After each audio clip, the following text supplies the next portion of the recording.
Trouble has a way of deepening relationships. Trouble can change priorities in us. When we experience trouble and we only have a few things that we have to place our priority on, guess what? It begins to change. We begin to change our priorities to orient our lives towards those things. And trouble can point to a hope beyond ourselves. And so when we understand that transformation is a process, that there is a journey involved, we begin to take advantage of trouble.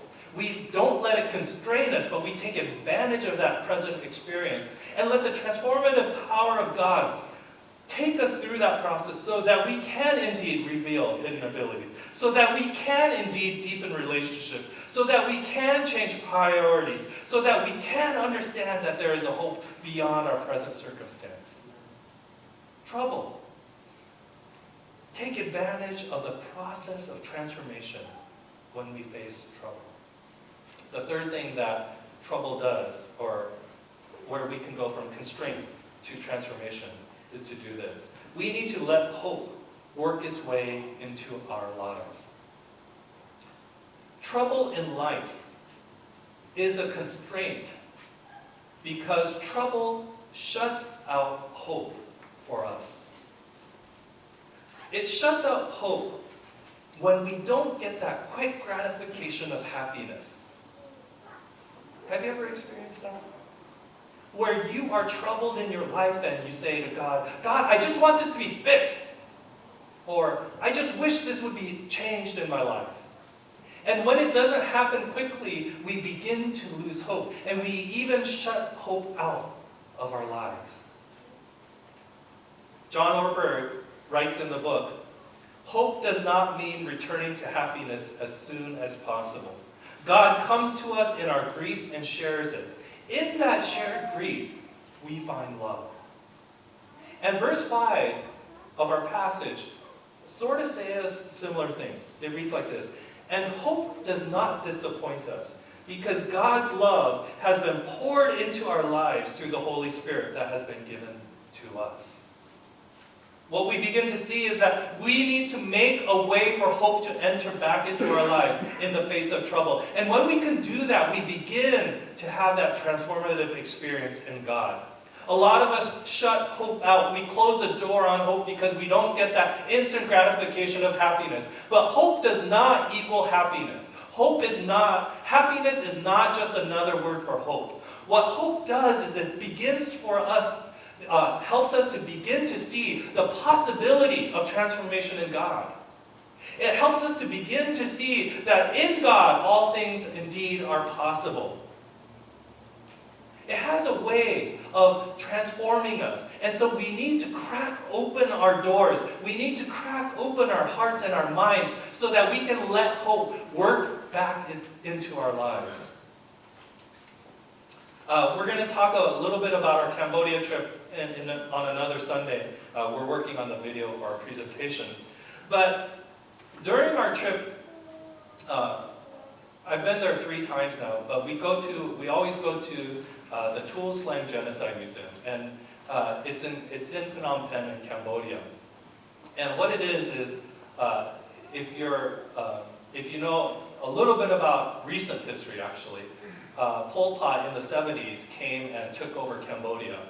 And what he did was his thing was, let's get Cambodia back to year 0. So we're going to get rid of all these people that are against us. We're going to get rid of all these people that seem defiant. And we're going to start anew. We're going to start from year 0. And so in the course of having to get rid of everyone, of course, you have to kill them, right? And so what he did is he converted a school, I think it's a high school or middle school, into a death camp, basically. And now it's a museum. Well, when they overtook Pol Pot, they discovered all these documents, and among them, of course, are photographs. And it's one of the most well-documented atrocities of recent history. Why? Because they had to justify why they were killing each person. I mean, it's really convoluted. And so among them were all these pictures, and at the museum they aligned all these photos. And there's Dorothy and Kathy Wickheiser and Pastor Ben in that photo. And I didn't put a kind of a close-up because they're rather horrifying. And as you begin to, and like I said, I've been there 3 times already, and every time I stare into these faces, and these, out of, I think, 14 or 17,000, only 7 survived out of this death camp. And children and women were not excluded from that number. Every time I go, I make it a practice to stare into the pictures. And you begin to see fear, because these people know that they're on their way to dying. And it's almost gruesome to look at these pictures on the eve of their death. And you look into their eyes, you see fear, and you begin to see hopelessness. And then you begin to experience yourself a certain sense of hopelessness about the country, the land, the people, the culture, its current state of affairs, and all the things going on in that land. You begin to feel that hope is absent in that land. And then you go to a restaurant, and it's called the Friends Restaurant. And we were sitting there eating, and I saw this next picture. And in the same way, just as those death pictures were mug shots, just all aligned, I noticed this picture on one of the walls. And so I had to take a picture of it because it began to make me believe that there is hope in this country. The Friends Restaurant is a restaurant that a nonprofit runs to help train and give job skills to street kids.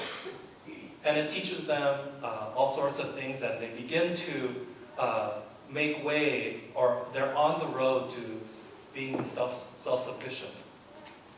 And as I look at these pictures are of young kids, happy and joyful, and it's an interesting contrast between the mug shots of the museum and the picture here. And I begin to see the hope for the people. And I begin to see the hope for the country.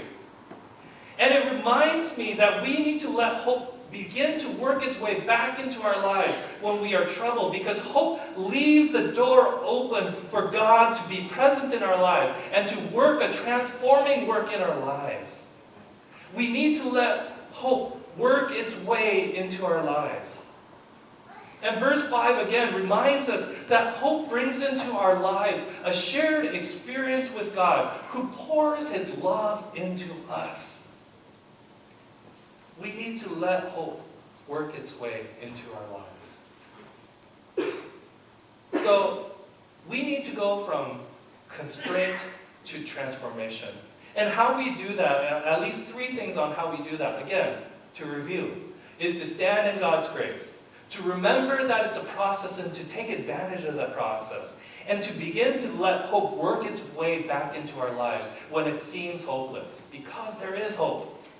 Crack that door open and let God come in. During the trip, as we were visiting different locations in Cambodia, one of the places we visited was the Children's Center for Happiness, and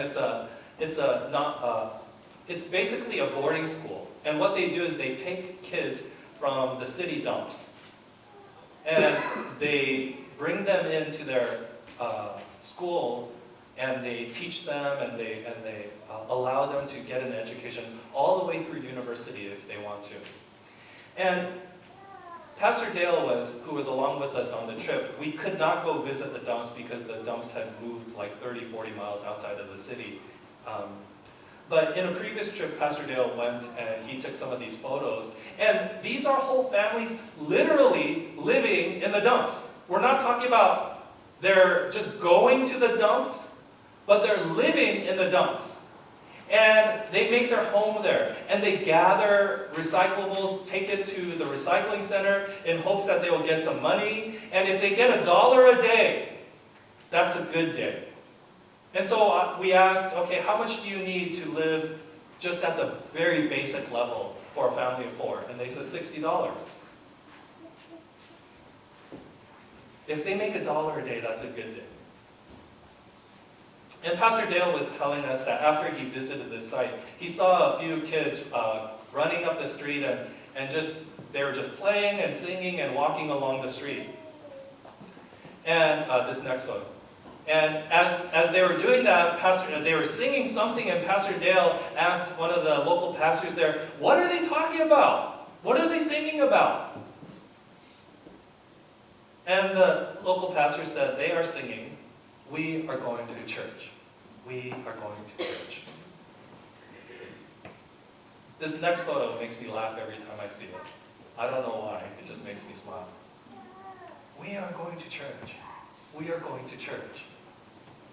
In the midst of what we might consider hell on earth, a hellhole, God's love made its home, showing up in the singing of some street kids. It's not even street kids, dumb kids.